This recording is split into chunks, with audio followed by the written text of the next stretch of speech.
Hi, I'm Jeff from the Nationwide Super Team, and welcome to our latest Small Business Super Business Newsreel. In today's newsreel, we're going to take it back to basics and look at a checklist of your key obligations when it comes to paying super for your employees. Super is designed to build savings throughout your employees' working lives to provide an income that helps support their lifestyle in retirement. The super payments you make play an important role in supporting your employees now and into the future. Now, you have a number of super-related obligations under government legislation, and we're here to help make it simpler for you to understand and meet these obligations. So let's have a look at a list of things to check and make sure you're on the right track.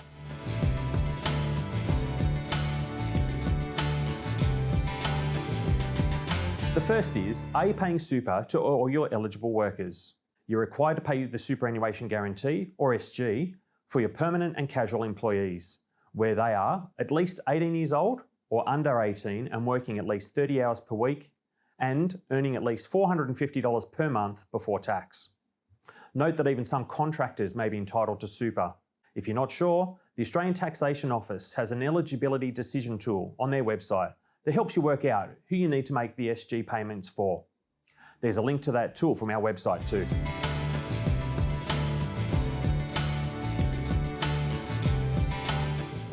Next, are you paying the right amount of SG contributions?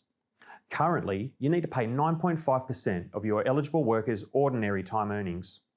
And ordinary time earnings include what your employee earns for their ordinary hours of work, such as loadings, allowances, bonuses and commissions, but excludes overtime. Again, the ATO has a great SG contribution calculator on their website for you to work out how much you should be paying for each employee. We also know that most payroll software has this covered. It's also worth noting that the SG rate is due to rise to 12% by 2025, starting with an increase to 10% from 1 July this year. While the increase has been postponed a few times to date, at the time of recording this, there's been no statement from the government that the rise won't go ahead this year, so keep an eye out for it.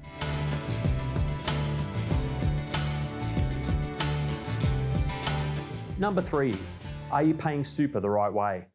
That might sound strange, but you need to pay super contributions by following a SuperStream compliant process, meaning the payments and data are sent electronically and in a standard format. Using single touch payroll helps to streamline your payroll reporting, and using a super clearinghouse can help to send the payments to each of your employees' super funds. Single touch payroll was implemented back in 2019 to streamline payroll functions, and it's used to report payments such as wages and salaries, PAYG tax, and superannuation information to the ATO when you run your payroll.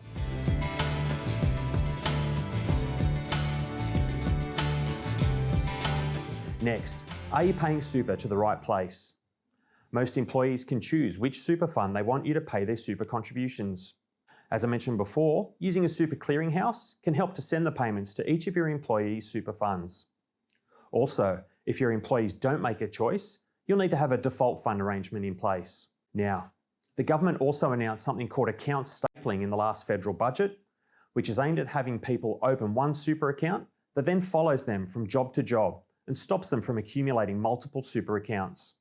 The process and timing for the implementation hasn't been finalised, so it's something else we'll keep you updated on.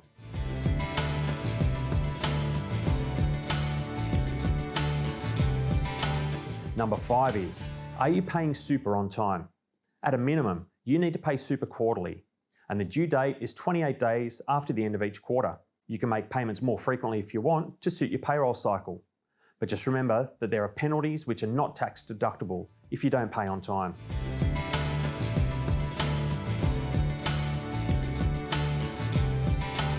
And finally, are you keeping the right records of super payments you have made? You need to keep evidence that you've made super payments and met your obligations. Again, using single touch payroll usually means those records are just a few clicks away. Now, if you're not confident in answering all the questions from this checklist, or would like more information to understand your obligations, we're here to help. All this information is covered in the employer section of our website at nationwidesuper.com.au, or simply get in touch for more. Remember, you can also check out the full details of your super obligations from the business section of the ATO website. That's it for this Small Business Super Business Newsreel. See you next time.